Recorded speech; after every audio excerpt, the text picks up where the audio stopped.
बिस्मिल्लाहिर्रहमानिर्रहीम। अस्सलाम वालेकुम। सेल्फ ड्राइविंग के मॉड्यूल को हम बाद में इसके अंदर बात आगे मज़ीद चलाते हैं और ये देखते हैं कि एक टिपिकल सेल्फ ड्राइविंग कार जो होती है, उसमें कौन-कौन से मॉड्यूल्स होते हैं। मिसाल के तौर पे आप प्रोजेक्ट करना चाह रहे हैं, आप कोई फाइनल ईयर प्रोजेक्ट बना रहे हैं अपने बीएससी का एस प्रो सीनियर प्रोजेक्ट बना रहे हैं, तो आप इनमें से किन मॉड्यूल्स के ऊपर काम कर सकते हैं या अगर आप एक self driving car fully build कर रहे हैं अपने मुल्क के लिए, अपनी ऑर्गेनाइज़ेशन के लिए, तो कौन-कौन से की मॉड्यूल्स हैं जिनका आपको ख़्याल रखना पड़ेगा। एक कंप्लीटली जो फुल्ली ऑटोनोमस आप सेल्फ ड्राइविंग कार बनाते हैं, उसके अंदर सेल्फ पार्किंग होनी चाहिए, जिसे हम पहले देख चुके हैं। ऑब्जेक्ट डिटेक्शन होनी चाहिए, बराबर में गाड़ी है, गाय है, बकरा है, कोई जानवर है, इंसान है, दरख्त है, फायर हाइड्रेंट है, फुटपाथ है। हर्डल्स अवॉइडेंस होनी चाहिए, गाड़ी के सामने एकदम से कोई चीज़ आ जाती है, तो आप यील्ड करके उसको अवॉइड कर सकें। Pick and drop through app हो, यानी कि आपके ऐप के अंदर इंस्टॉल हो, जिससे आप उसको पिक करें, गाड़ी जहाँ पर भी पार्क है, वहाँ से खुद निकले और चलती हुई आए और आपको पिक कर ले और आपको अपनी जगह पे डेस्टिनेशन ड्रॉप करने के बाद जाके खुद ब खुद पार्क के अंदर खड़ी हो जाए। कंट्रोल एनवायरनमेंट में आप इन तमाम चीज़ों मॉड्यूल्स को टेस्टिंग करते हैं, जिसको हम पीओसी कहते हैं। जैसे कि आप अभी देखेंगे अगले मॉड्यूल्स के अंदर हमारे पास 2 गेस्ट लेक्चर्स हैं, उसमें से मोहम्मद नौफिल ने अपने एफआईपी के प्रोजेक्ट में बनाया है, तो उन्हें कंट्रोल एनवायरनमेंट अपने घर के अंदर बनाई है सेल्फ ड्राइविंग कार के लिए।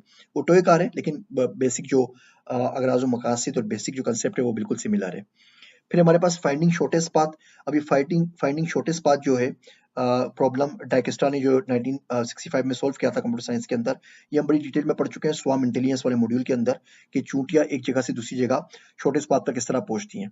फिर रोबोट लोकलाइजेशन इसमें हमारे पास होती है, 2 डायमेंशनल हिस्टोग्राम फिल्टर्स होते हैं, कलमान फिल्टर्स होते हैं, नेविगेशन डेटा स्ट्रक्चर्स होते हैं, स्पेशलाइज्ड डेटा स्ट्रक्चर यूज करते हैं जो सिर्फ और सिर्फ जियो स्पेशल पैरामीटर्स के लिए होते हैं।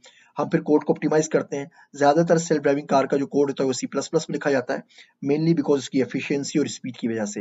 ये कोड अगर आप पाइथन में लिखेंगे तो बहुत मसला हो जाएगा, बिकॉज जब तक पाइथन कंपाइल करके उसका रिजल्ट लेकर आएगा तब तक गाड़ी का एक्सीडेंट हो चुका होगा। ओडोमीटर्स एंड स्पीडोमीटर की प्रोग्रामिंग होती है, एक्सीलरोमीटर और जाइरोस होते हैं, 2 डायमेंशनल ट्रिग्नोमेट्री के मॉडल्स हमारे पास होते हैं। हमारे पास कंस्ट्रक्शन होती है trajectories from sensors data, traffic light classifier होता है, डीप लर्निंग मॉडल्स होते हैं जिसे हम पढ़ चुके हैं, sensor fusion, path planning, concentration, systems and control, localization और कंटेक्चुअलाइजेशन।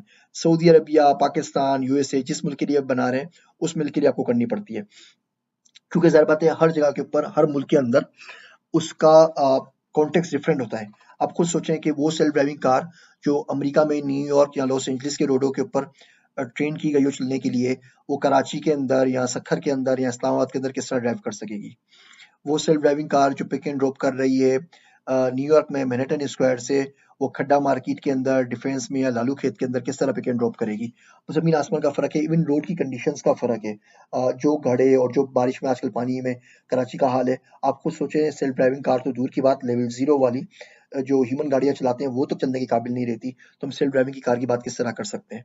लेकिन बहरहाल ये वो तमाम फीचर्स और कंपोनेंट्स हैं जो किसी भी सेल्फ ड्राइविंग कार के अंदर आपको चाहिए होते हैं। अगले लेक्चर में हम बात करेंगे कि इस वक्त कौन से मेजर प्रॉब्लम्स हैं सेल्फ ड्राइविंग कार के लिए और वो उसको हकीकत नहीं होने दे रहे। वो कौन सी मुश्किलात हैं जिनको सॉल्व किए बगैर हम लेवल 5 तक नहीं पहुंच सकते। मेरी बातें सुनने का शुक्रिया।